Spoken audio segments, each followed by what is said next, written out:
Why gym is important for everybody? Chest, back, shoulders, league اور ہر مسل کو ہمیں کرنا لازمی ہے. گھروں میں ایک ہی مسل کو لوگ ہٹ کر رہے ہوتے ہیں. گھر میں جب نے سیٹ اپ کچھ نہ کچھ بنایا ہوا ہے ڈمبلس کی صورت میں، یا ہم کچھ پش اپس لگا رہے ہیں، یا کوئی ویٹ ہم اٹھاتے ہیں، اینگلس ہم کرتے ہیں. وہی کام دوبارہ کر رہے ہیں, انجریز ہو جاتی ہیں. السلام علیکم جی، آپ دیکھ رہے ہیں ویوز میٹر. میں ہوں علی ڈار. آپ میں سے بہت سارے لوگ ہوں گے جو اپنی ہیلتھ کو لے کے بہت کنسرنڈ ہوں گے. ہیلتھ کے بڑے ایشوز ہوتے ہیں، فٹنس کے بڑے معاملات ہوتے ہیں. پھر بہت سارے لوگ ایسے ہیں جو ڈائٹ کو لے کر بڑا سوچتے ہیں کہ یار یہ کھانا چاہیے، یہ نہیں کھانا چاہیے. کوئی کہتا ہے بھائی یہ ڈائٹ بیسٹ ہے، کوئی کہتا ہے یہ ڈائٹ یار بالکل بیسٹ نہیں ہے، یہ فضول ڈائٹ ہے، اس کو چھوڑ دو، یہ نہ کھاؤ، یہ کھا لو. اچھا، اب بہت سارے لوگ ہیں وہ جم کو لے کر بہت کنفیوز ہیں. جم جائیں، جم نہ جائیں، ہم گھر پہ واک کر لیں، جاگنگ کر لیں، کوئی اچھا فوڈ کھا لیں، ہمیں جم کی ضرورت نہیں ہے.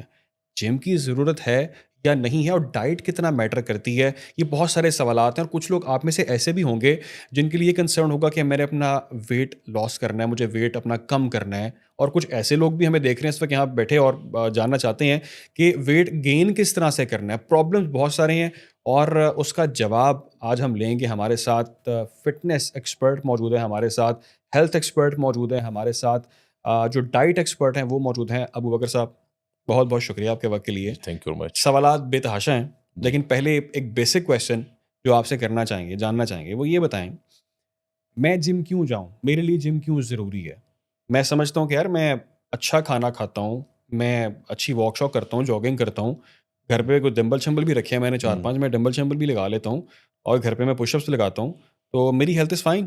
میں کوئی ایشو نہیں ہے، مجھے بلڈ پریشر میرا فائن ہے، میری طبیعت ٹھیک رہتی ہے، اور مجھے اچھا فیل ہوتا ہے، سلم اسمارٹ ہوں میں. کیا مجھے جم جا کر وہ ڈولے شولے بنانے چاہیے، بڑے بڑے مسلس جو ہوتے ہیں، بڑی باڈی ہوتی ہے، اس لیے جم جانا چاہیے؟ Why gym is important for every بڈی؟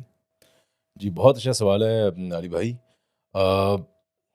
اس کا لاجیکل جو آنسر ہے وہ یہ ہے کہ عمومی طور پہ بات کہی جاتی ہے کہ ماحول اختیار کرنا آدمی کے بس میں ہے اور اس کے اثرات اختیار کرنا آدمی کے بس میں نہیں ہے. تو جس وقت آپ پراپر ایک انوائرمنٹ میں جاتے ہیں، ماحول میں جاتے ہیں، وہاں آپ لوگوں کو دیکھتے ہیں، آپ کو الٹیمیٹلی ایک موٹیویشن آتی ہے. آپ دیکھتے ہیں کہ میری طرح کے اور لوگ کر رہے ہیں اور مجھ سے بہتر ہیں، کچھ اگر مجھ سے کم ہیں تو آپ کو یہ اندازہ ہوتا ہے کہ میں کئی لحاظ سے بہتر ہوں. تو ایک اس کا یہ لاجیکلی بن جاتا ہے کہ یہ آپ کے لیے ایک آسانی رہتی ہے. آپ اس ماحول میں ایڈجسٹ بھی ہو جاتے ہیں، پھر وہ ماحول کے اثرات آپ پہ آنا شروع ہوتے ہیں، اور اتنا آپ کو فیل بھی نہیں ہوتا کہ آپ اس میں ایڈجسٹ ہو رہے ہیں اور آپ کی روٹین بھی بن رہی ہے. اور اگر اس کا پروفیشنلی دیکھا جائے تو عمومی طور پہ گھروں میں ہم لوگ جب کرتے ہیں، لیٹس کے لوگوں کے پاس ڈمبلز ہیں، یا ایون کہ ہلکی پھلکی کوئی بینچ پریس یا اس قسم کی مشینیں رکھی ہوئی ہیں، یا ایون کہ گھر میں کارڈیو کر رہے ہیں، تو بات یہ ہے کہ ہمارے باڈی میں مسلز ہیں، ہماری چیسٹ، بیک، شولڈرز، لیگ اور ہر مسل کو ہمیں کرنا لازمی ہے. تو جب عمومی طور پہ گھروں میں ایک ہی مسل کو لوگ ہٹ کر رہے ہوتے ہیں، اگر کسی کے پاس ڈمبل ہیں تو وہ ایک ہی طرح کے، دو طرح کے، اس کے پاس یہ ممکن نہیں ہے کہ اس کے پاس تمام چیزیں اویلیبل ہوں. وہ لیگ ایکسٹینشن کر سکے، لیگ کرل کر لے، لیگ پریس کر لے، شولڈر کی بے شمار ایکسرسائزز ہیں، روپس چاہیے آپ کو، یہ ساری چیزیں اویلیبل. تو آپ کیا کرتے ہیں کہ جب ایک ہی مسل کو بار بار ہٹ کرتے ہیں اور وہ اوور آپ اس کے اوپر برڈن کر دیتے ہیں، تو وہ مسل بجائے بننے کے، وہ مسل جو ہے ظاہر ہے کہ مسل کے اوپر لوڈ ڈالتے ہیں تو اس پہ مائکرو انجریز ہو جاتی ہیں. اس کو ایک ریکوری کا ٹائم چاہیے، 24 to 48 آورز. سم ٹائم اگر آپ انٹینس کرتے ہیں تو 72 آورز بھی آپ کو.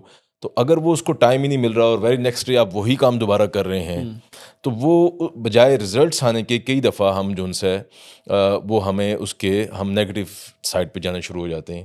تو اس لیے جم میں یہ ہے کہ آپ پراپرلی ملٹیپل ڈیز میں عمومی طور پر 7 سے 8 سے 10 سیٹس ایک مسل کے پر ویک بگنرز کے لیے. اس میں یہ ہے کہ بگنرز کے لیے الگ ہے، اور پھر یہ انٹرمیڈیٹ کے لیے الگ، اور پھر جب آپ روٹین میں آ جاتے ہیں تو پھر آپ کے لیے ایک الگ وہ پورا پلان ہے. یعنی کہ گھر میں جو ہم جم کرتے ہیں، یا ہم گھر میں جب نے سیٹ اپ کچھ نہ کچھ بنایا ہوا ہے ڈمبلس کی صورت میں، یا ہم کچھ پش اپس لگا رہے ہیں، یا کوئی ویٹ ہم اٹھاتے ہیں، اینگلس ہم کرتے ہیں، تو اس کا نقصان بھی ہو سکتا ہے. آپ یہ بتانا چاہ رہے ہیں کہ صرف یہ نہیں ہے کہ آپ کو فائدہ آپ اس کا لے رہے ہیں، آپ اسے نقصان بھی اپنا کر سکتے ہیں.